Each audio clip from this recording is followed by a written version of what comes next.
Project KZ. KZ what?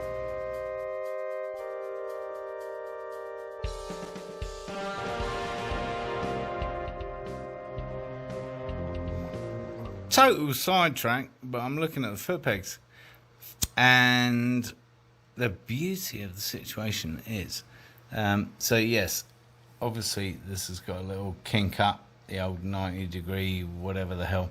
But to bring the pedal, even on its current setting, to bring the pedal down just enough, which would be about that much, right,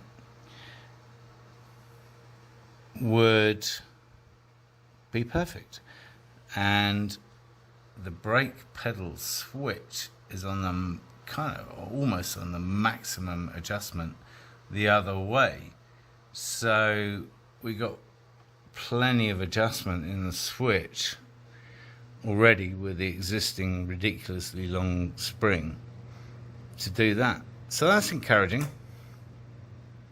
On the other side, the issue is slightly different in that this goes forward. So we should probably get rid of those horrible, rubbery, clunky old pedals. Footrests, foot pegs, whatever. Them things. Yeah, so the one on the right is the brake lever side. And that little kink goes up rather than any other way. So we sorted that. But the one on the left-hand side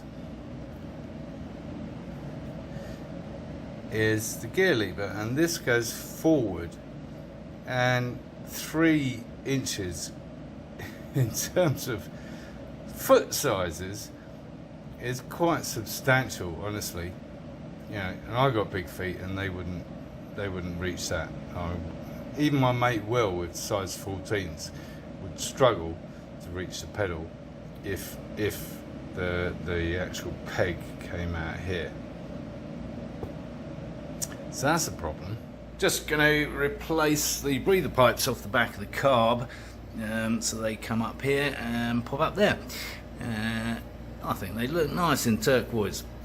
And talking of breather pipes, there is the yes, there, the lesser spotted oil breather, straight to atmosphere. Okay, fair enough.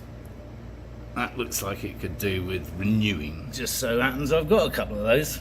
No, there are only 2. That's a reflection. Let's see if we can fit that as well. Probably needs to be a different colour though, doesn't it? Done.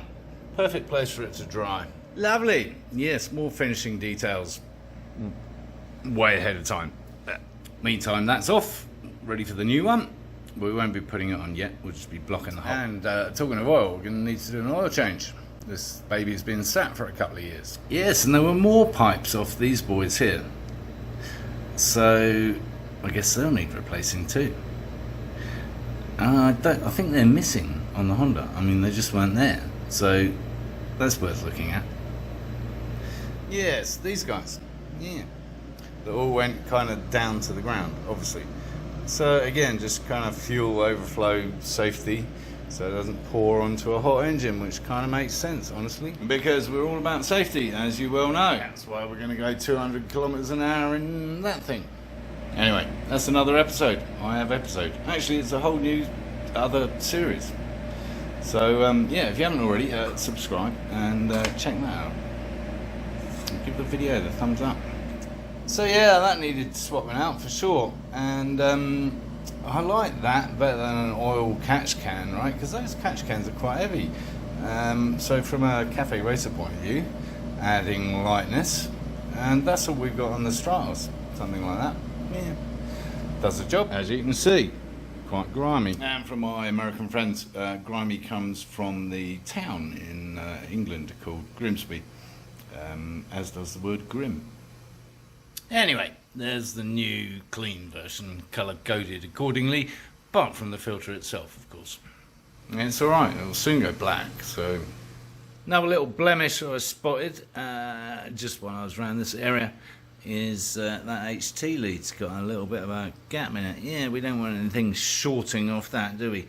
So I'm going to use one of these heat shrink boys over that and just seal it up.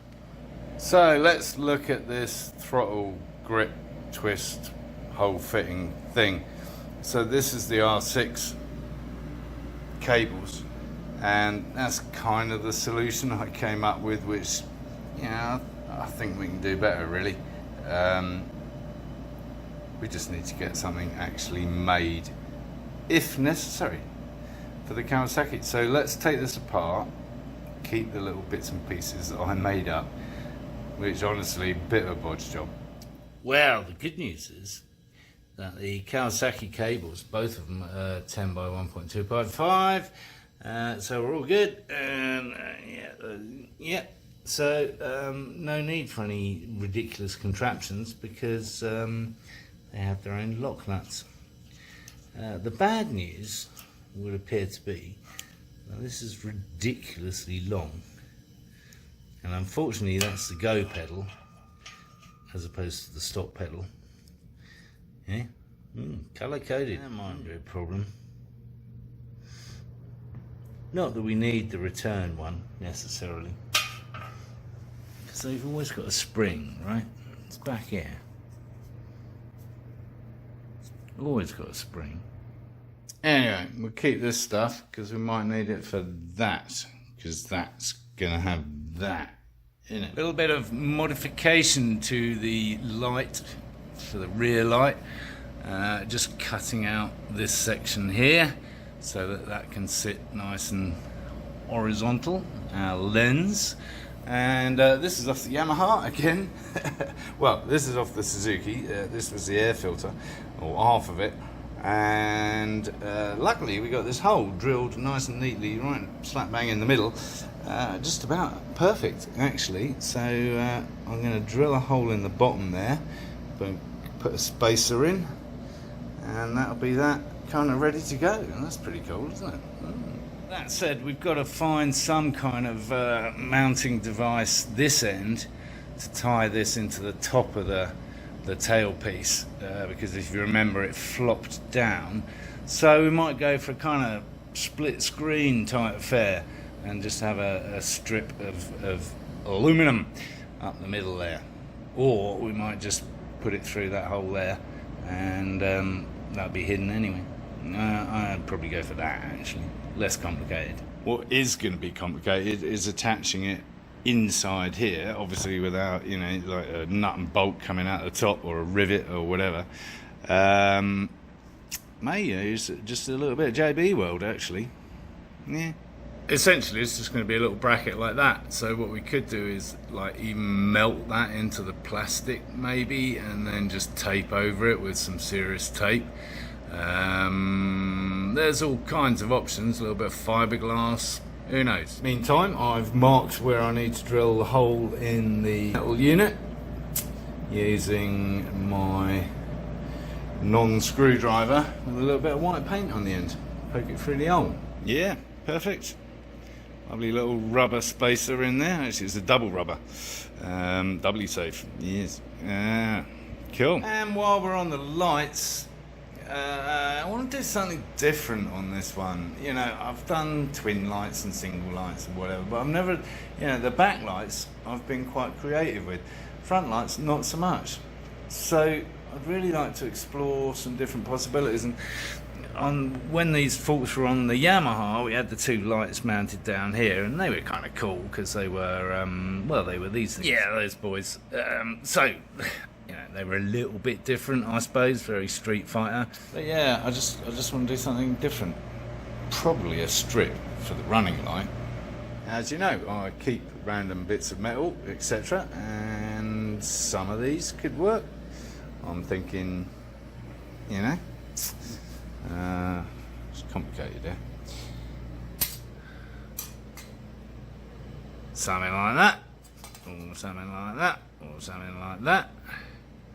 Some LEDs behind it, possible. Likewise.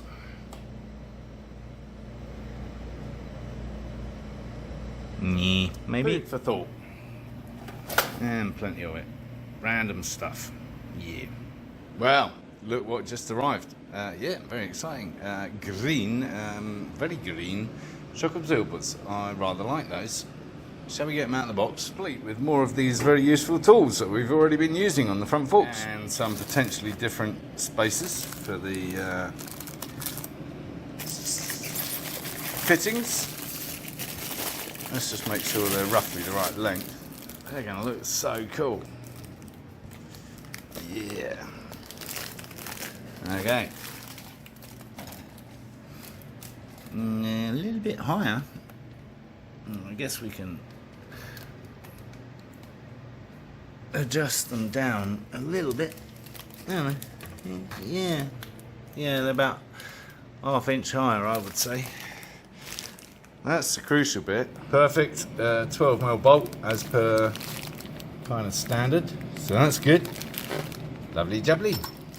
Alright, back in the box. Won't be needing those for a while. Because if we are going to be replacing these, then we might as well leave those ones on while we mess around sanding all this stuff down and repainting the frame, blah-de-blah-de-blah.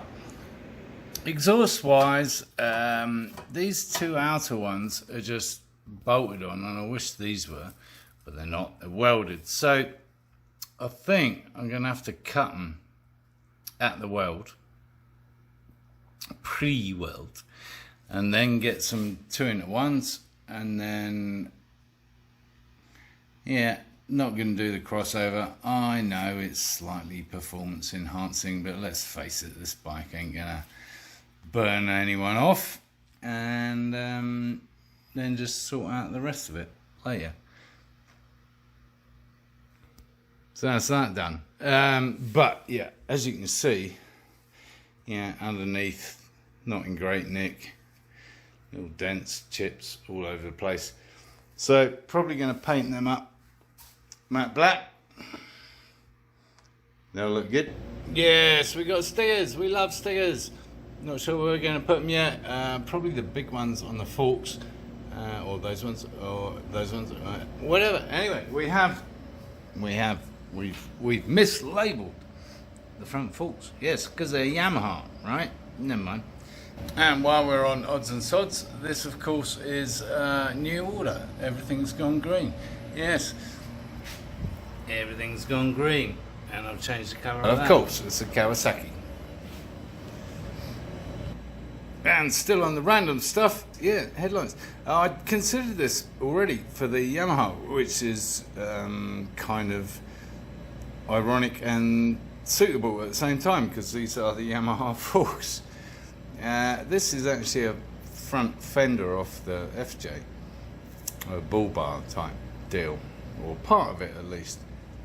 And I'm thinking not this, obviously, but something like this.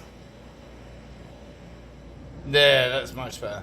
How disappointed would you be if you thought it was going to be that colour? Yeah, kind of thought it would be actually. Anyway, whatever. Thank you, Karen from Birmingham. There, that's better.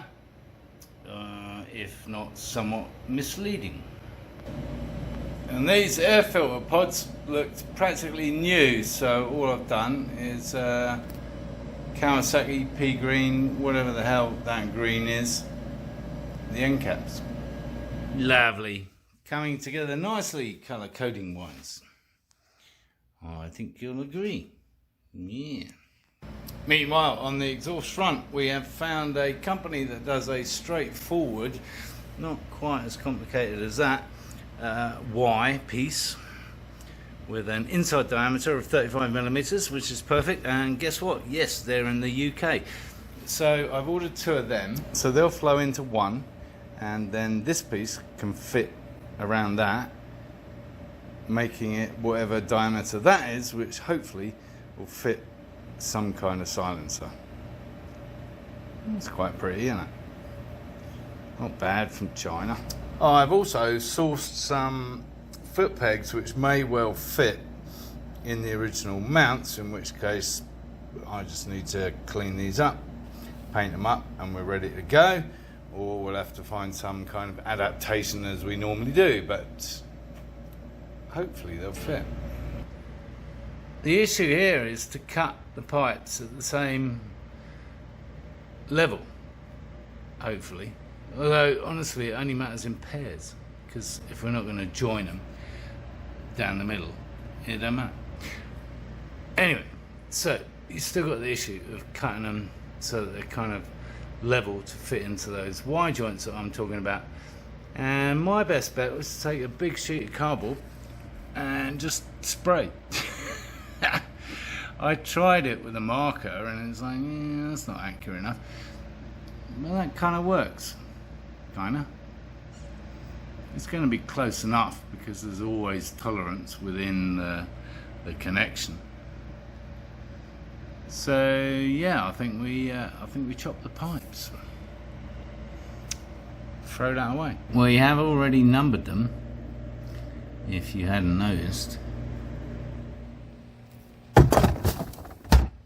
There, that's that done. 4 downpipes. Turns out my numbering system was completely unnecessary because Kawasaki have already done it for me. Isn't that nice of them? That's good. Well, I think that'll just about do it for the odds and sods on the Kawasaki that we've been looking at. We'll be revisiting them, obviously, as the new bits arrive and the solutions rear their heads. So, as always, thanks for watching. Thanks for tuning in. Do tune in again to see what we find out for solutions for those things. Of course, if you haven't already, please subscribe down here somewhere. Give the video the thumbs up. And, of course, encourage others. Watch my lunacy.